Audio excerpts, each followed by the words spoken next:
O Creator of the womb and wind, let this child be a boy, not for joy, not for pride, but so I may be enough. So he will not leave me, so this house will not turn cold. I have carried shame in silence.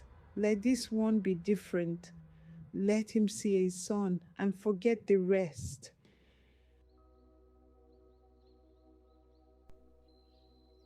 A boy, a son, had deep desires to have a boy whom the world would expect so much from, strong and kind, who would look exactly like his father, the man who wants a son so much that he can't recognize the many daughters she has already given to him.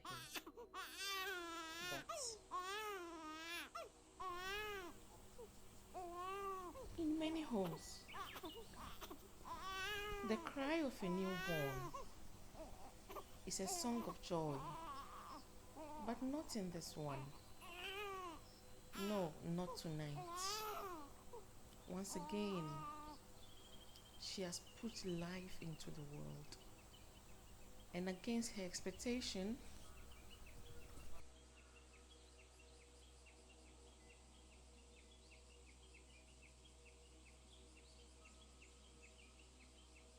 you have a beautiful girl.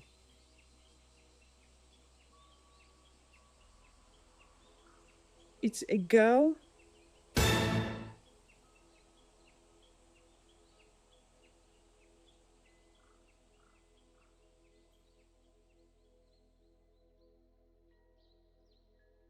Another girl.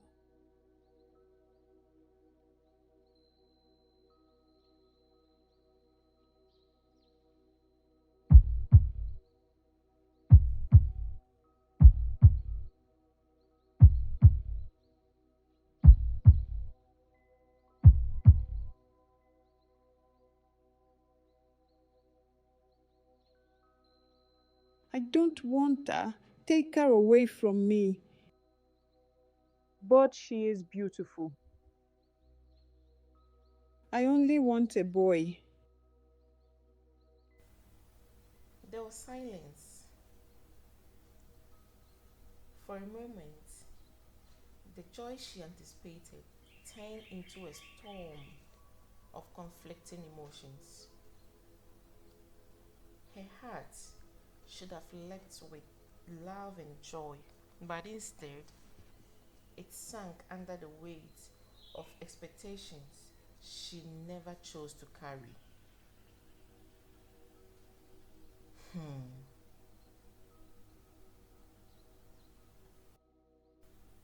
She became so desperate, she took advice from anyone.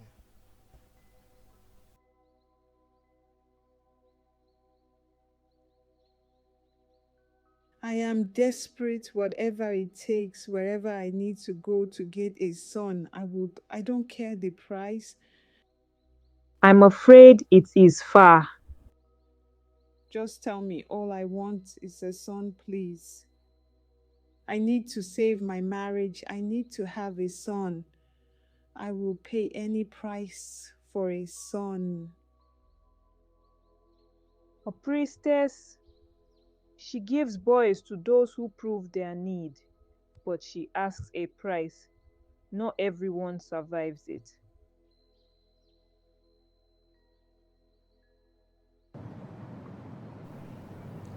Before the first bird sang, and while the stars still clung to the sky, she arose.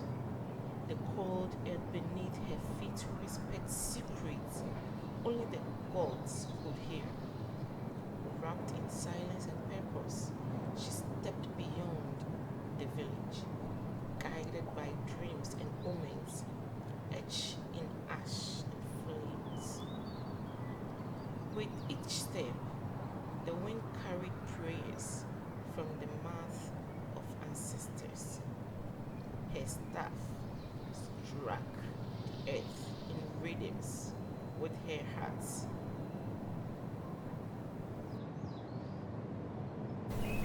Finding herself deep in the forest, which even changed her physique. She was troubled upon seeing figures of the priestess. Oh, who was she? She was so confused. Should she run back home? No. The desire to have a son consumed her so much that she decided to move forward. Yes, going back is a no. She had to move on. In her confusions, she moved on. Suddenly, she found herself in the center of the forest. Thick forest with skulls around her, so dark. She saw the priestess, a young, beautiful priestess, summoning her to come. With all the boldness she had, she decided to go for it because to her, not having a son is not the option. She was so confused. Anxiety and fear gripped her.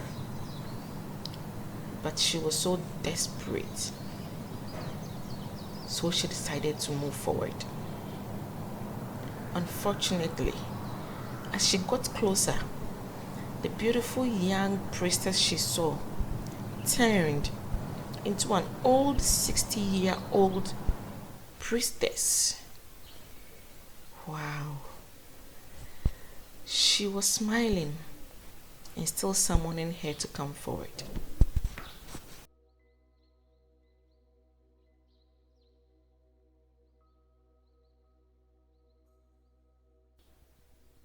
When she got closer, the priestess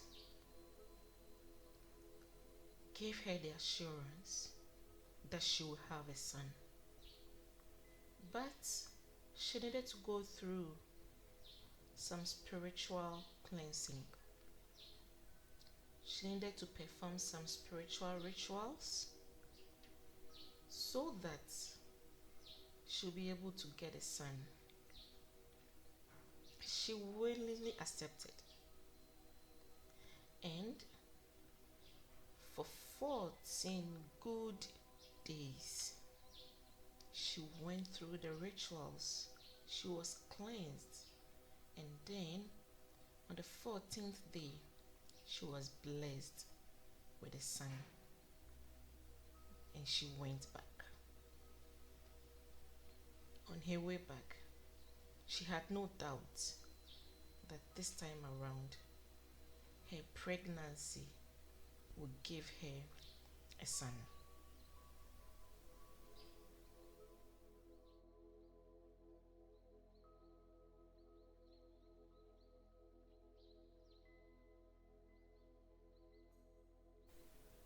True to her words, she got pregnant as the priestess told her. And after 9 months, wow, such a satisfaction. It was a boy she so desired to have. A boy who would carry his father's name.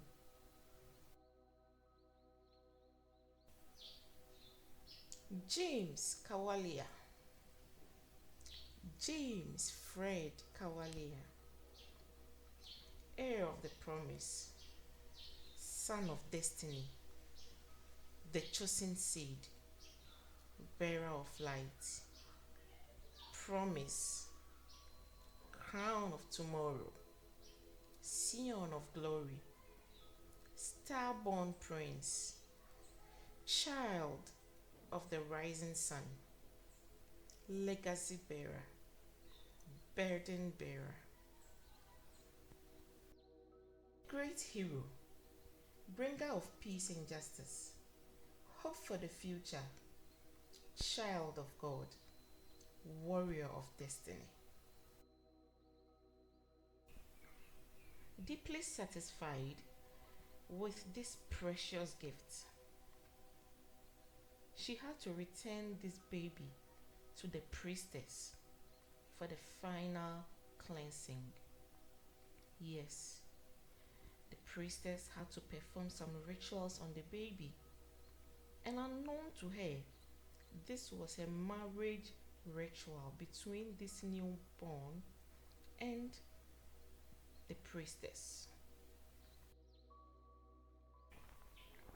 As a result, there was a covenant between the priestess and this newborn. The kind of covenant that kept a snake around the baby as the sign of the covenant.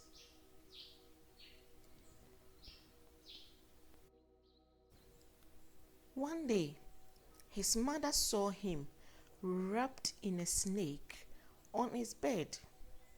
She cried out for help. She shouted for help, but no one came to her rescue or to take the baby off the snake. She cried out, she shouted. No one could help her. The baby was still wrapped in the snake. She then ran mad. She was so shocked that she could not grasp it. She ran mad. Nobody could do anything about it. Her madness changed her physique. She was then rejected in the society. Who will now take care of poor little James? His uncle. His uncle stepped in to care for James. Now, the uncle was the only relative James had. He loved James. He adored James, and James also loved him. James only had his uncle as the only relative who could relate with him, because society had rejected him and nobody wanted to be with a snake child. But his uncle was a drunkard. He could send James to buy him alcohol. As a result, James also learned how to drink alcohol at a very early age, because anytime he was sent, he would just have a taste of the alcohol. But something unfortunate happened again. One day, right in front of James, some bad men killed, murdered his uncle. Right in front of him, his uncle lay in a pool of blood.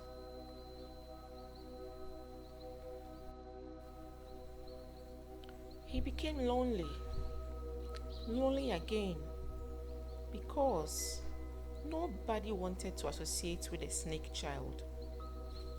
He could sit in silence and just picture himself playing with the village children.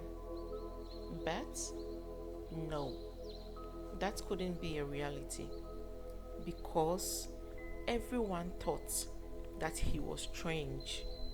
How could a boy be accompanied by a snake? Now, alcohol was his companion.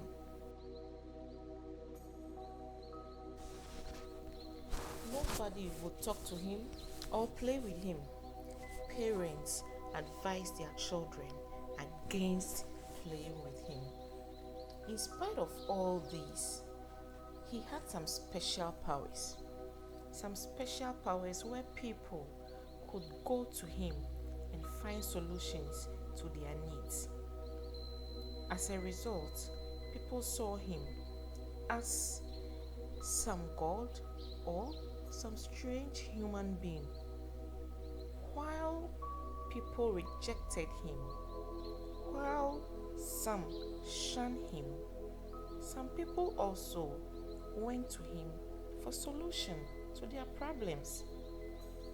Some adored him, some worshipped him as though some god, because they knew that he had some strange powers.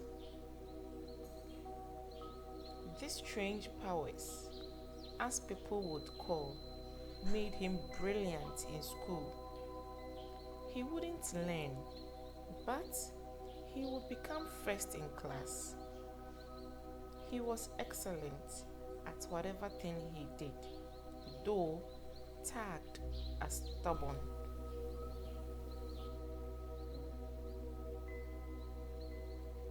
You wouldn't dare offend James. If you tried it, you would receive some consequences. Yes, he will punish you. One day, his teacher punished him in school for doing something wrong. James used these strange powers he had to make the female teacher blind. She later came back and asked for forgiveness, and then she could see once again. He was really strange, and so nobody offended him or did him wrong. He was mostly isolated. Nobody wanted to play with him, so he was by himself most of the time. Now, his intelligence attracted some foreigners to take him to Europe. And when he was sent there, he was made an altar boy at church, where, though they said they were going to help him academically or help him become more brilliant, he was abused and then brought back to Uganda. Back in Uganda, he could not continue to be an altar boy. Rather, he went back to his roots, witchcraft. He grew in witchcraft, so much so that he could do a lot of bad things to people. He grew and became a warlock. It was in this witchcraft that he was given an assignment to visit a particular group of people who were praying for a revival. And the assignment was to destroy their attention from the prayer they were praying, so that that revival they were seeking wouldn't happen. These women and their pastor were committed to the prayer they were praying. But James was sent as a witch to destroy them and to distract them from the prayer they were praying. James accepted this challenge as a witch and destroyed the church. How did he succeed in destroying this man and his congregation's prayer?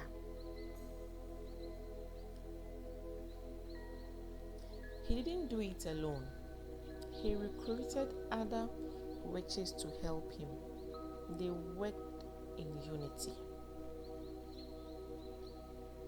Now, as James sat at one particular place and casted spells on the pastor and his congregation. Some witches were sent to the congregation to destroy the pastor and the congregation.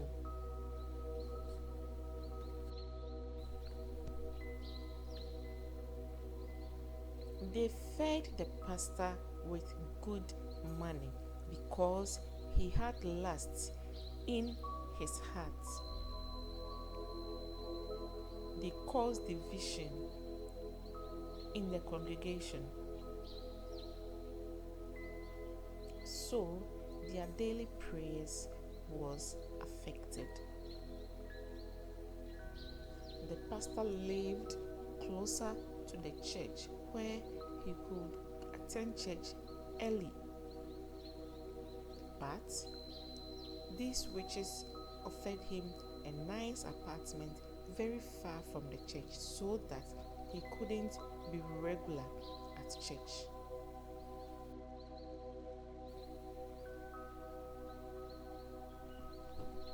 Again, some of the witches joined the worship team,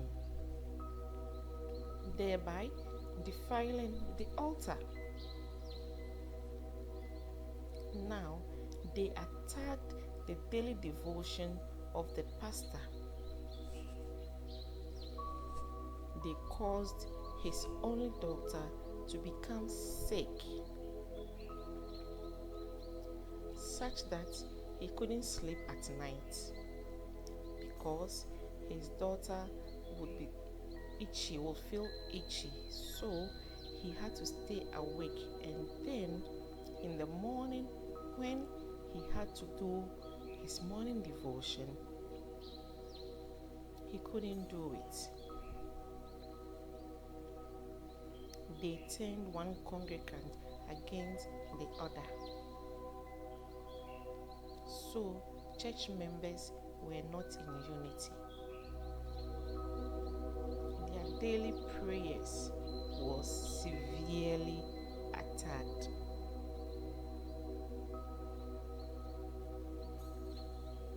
After they put all these things in place, the assignment that was given to James was a success. He succeeded in breaking that daily prayers they were offering to God.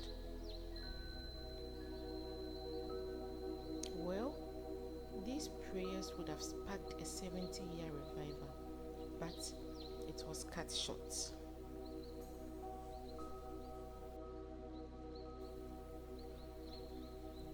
The move of God was cut short. Revival was cut short. Now, the witches have won.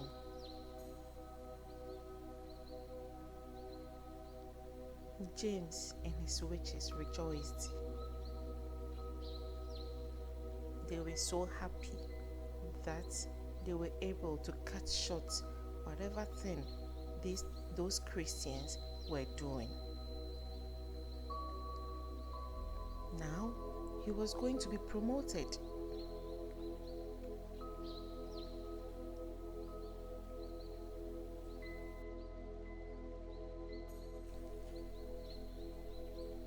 And this promotion meant he was going to do more bad things. He was going to destroy more Christians, probably like Saul of Tarsus. This promotion meant so many bad things for humanity, because as far as James was concerned, man shouldn't be happy. He had no compassion and no affection for humanity. It was his preparation for this jubilation that something happened. Well, for him to be promoted, he had to go to Europe So that ceremony would take place. But God had him in mind. This beautiful woman was praying. She was just a 19-year-old lady, so committed to God. She loves God and dedicated to Him.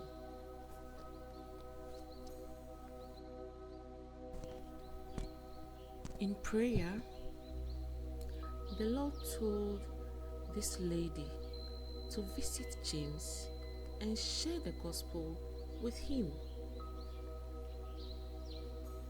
But she was afraid because she knew James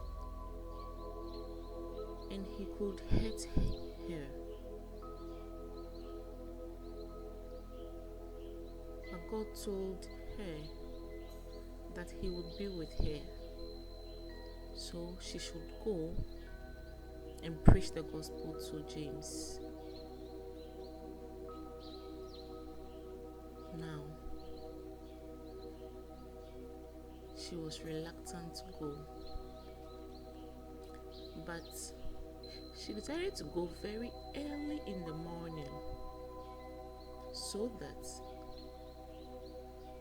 she wouldn't meet James. Then, when she doesn't meet him, she will now tell God that she went, but she didn't meet James. So she went. Unfortunately for her, she met James.